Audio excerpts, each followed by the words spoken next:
안녕하세요. 하두사TV의 하두사입니다. 오늘은 신살, 중, 살 10번째 시간인 홍염에 대해서 한번 말씀드려 보도록 하겠습니다. 이 홍염이라는 것은요, 붉을 홍자에 고을 염자를 써서 홍염이 됩니다. 이 홍염이라는 것은 이렇게 한자를 풀이한 것처럼 붉으롱의 고을염이 되니까 눈에 띄는 붉은 색깔 꽃 혹은 고운 꽃 이러한 친구가 되겠지요.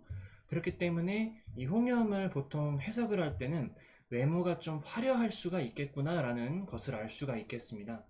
그래서 이 붉으롱 고을염을 조금 더 풀이를 해보면요, 이 붉으롱 안에 붉다, 빨개지다, 붉히다, 번창하다, 고을 염자에는요 곱다, 아름답다, 탐스럽다 이러한 뜻들도 내포되어 있다는 것 말씀드리고 싶었습니다. 그리고 이 홍염이라는 것, 즉 신살은 거진다, 저희가 태어나기 이전부터 그 사주를 연구하시는 분들도 있었어요. 그렇기 때문에 굉장히 오래된 역사와 전통을 이렇게 좀 되어 있는 학문이란 말입니다. 그래서 신살도 보시면 다 고전에서 내려오는 것들이에요. 그래서 의미를 두고 말씀을 드린다면은 이 고전적으로 봤을 때 홍염이라는 의미는, 홍염은 특히 여자 사주에서 다정다감하고 주색을 좋아하고 희희낙낙하는 풍요인이다, 이렇게 풀이가 되어 있고요. 그리고 남몰래 밀통을 해서 사생아를 낳는 일이 있다고 하는 신살, 이렇게 전해 내려오고 있습니다. 고전적인 의미에서는. 자, 아무튼 이러한 의미가 있다는 점 인지해 두시고요. 이 홍염이라는 것은 사주에서 어떻게 나타나느냐. 자, 홍염표가 있습니다. 천간과 지지가 이렇게 만날 때 홍염이 되는데요. 천간에서 갑을병정, 무기경심, 임계 이렇게 10글자가 있지요. 지지에는 자축인묘, 진사오미, 신유술에 이렇게 12글자가 있습니다. 그 중에서 몇 개는 좀 빠져요. 자, 여기서 보시면요, 천간이 갑목일 때는 오화가 지지에 뭐 연지에 있든 월지에 있든 일지에 있든 시지에 있든 천간이 갑목일 때 오화라는 글자랑 만나게 됐을 때 홍염이다. 을목은 오화라는 글자를 나타났을 때 홍염이다, 만났을 때. 병화는 연월일시 어딘가에 있든 인목이 있을 때 이것은 홍염에 해당한다. 이것도 다 마찬가지입니다. 다른 것들도 이렇게 세 개만 말씀드리면은 뭐 정화는 미토, 뭐 무토는 진토 이렇게 해서 이렇게 좀 추론하실 수가 있겠죠. 자, 아무튼 홍염은 이렇게 천간의 어떠한 글자와 지지의 요 글자가 나타났을 때 서로 만났을 때 홍염이다, 이렇게 알고 계시면 되겠습니다. 자, 그래서 이 홍염이라는 것을 해석을 하실 때 어떻게 해석하냐, 이미 다 여기 뜻에 나와 있죠. 자, 첫 번째, 외모가 화려합니다. 남자든 여자든요, 외모가 화려하고요, 풍류를 즐기는 그러한 힘이 있다, 그게 홍염의 뜻이고요. 두 번째는요, 이성에게 매력 혹은 인기를 사용하는 힘이다. 그래서 개인적인 연애사와 관련해서 굉장히 강한 힘이다. 그래서 자신이 남자분이든 여자분이든 사랑에 빠졌어요. 그러면은 내가 저 사람을 한번 찍었어. 그러면은 그 사람을 어떻게 해서든 내가 이성적으로 매력을 끌든 인기를 끌든 그 사람을 한번 찍은 사람은 내 것으로 만드는 힘, 이렇게 생각하시면 되겠습니다. 그래서 어떻게 해서든 내가 그 사람과 연애를 하고 싶게 만드는 힘이다, 이렇게 보시면 되겠습니다. 굉장히 좀 강한 힘이에요, 개인적인 연애사로 봤을 때. 자, 그리고 이제 보통 이제 도화와 홍염의 차이, 요거에 대해서 좀 궁금해 하시는 분들이 좀 많더라고요. 그래서 짧게나마 좀 정리를 해봤는데요, 이 도화와 홍염의 차이점, 우선 도화를 먼저 살펴보면요, 이것도 좀 위로 거슬러서 이렇게 만드신 분들이 있기 때문에, 도화라는 것은 이제 그 조선시대나 뭐 기타 등등 해가지고 좀 더 윗선되든, 아무튼 간에 도화는 기생이라는 그 뜻을 내포되고 있다. 옛날에는 기생으로 많이 썼다.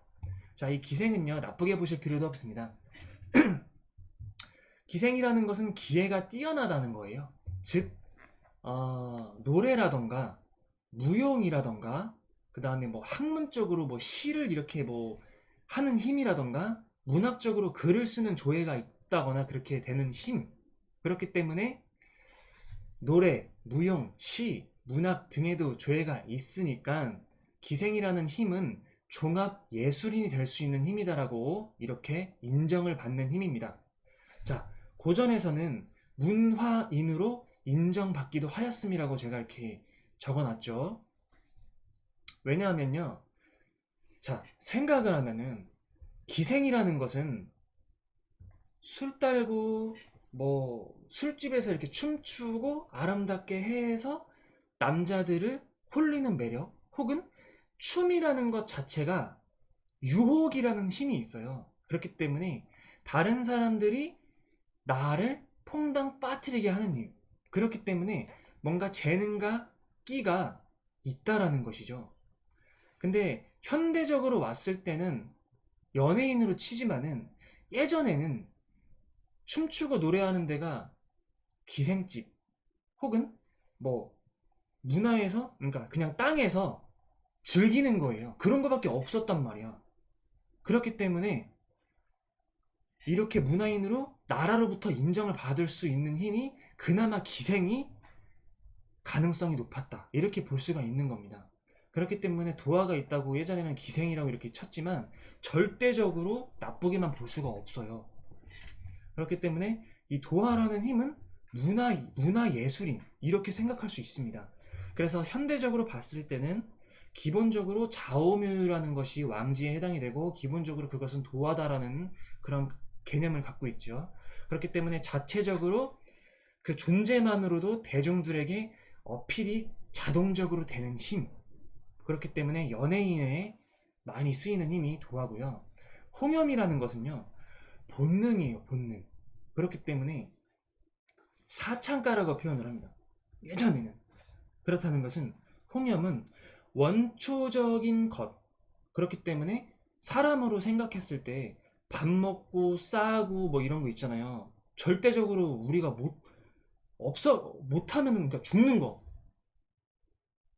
뭐 싸는 거, 이거 어떻게 참을 수 있습니까? 안 돼요. 자는 거 어떻게 참을 수 있습니까? 제가 한 5일 정도 밤을 새봤는데 도저히 안 돼요. 그 이유는 안 돼. 무조건 자야 돼. 그죠? 그런 것처럼 원초적이고 본능적인 것이에요. 절대로 참을 수 없는 것. 근데 거기에서 이제 성이라는 것도 있겠죠. 응. 그렇기 때문에 홍염이라는 것은 사창가, 원초적인 것, 인간에게 있어서 가장 본능적인 것입니다.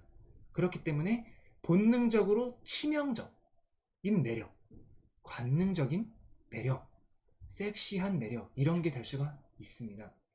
이런 힘으로다가 사람을 끌어들이는 힘이다 이거예요. 도화랑은 조금 다르죠. 가만히 있어도 어필이 되는 힘, 나의 재능기.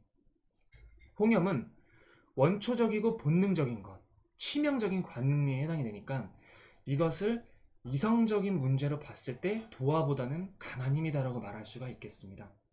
원초적인 것이니까 은밀하고 나만 알 수 있는 그런 비밀스러운 것들이에요.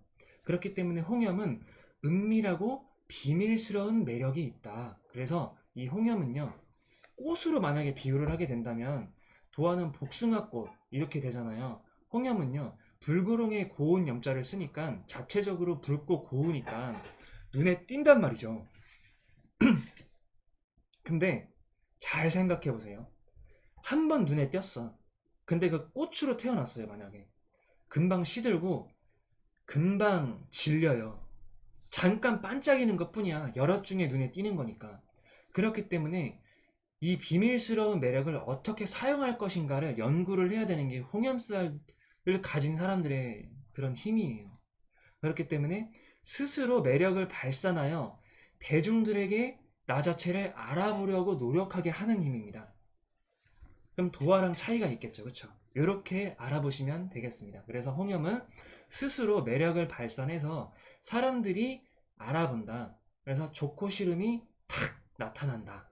연애 문제에 관련해서는 도화보다는 더 큰 힘이다 라고 생각하시면 되겠습니다. 오늘은 홍염에 대해서 말씀을 드려보았고요. 이 영상이 도움이 되셨다면 무료 구독, 좋아요 부탁드리겠습니다. 감사합니다.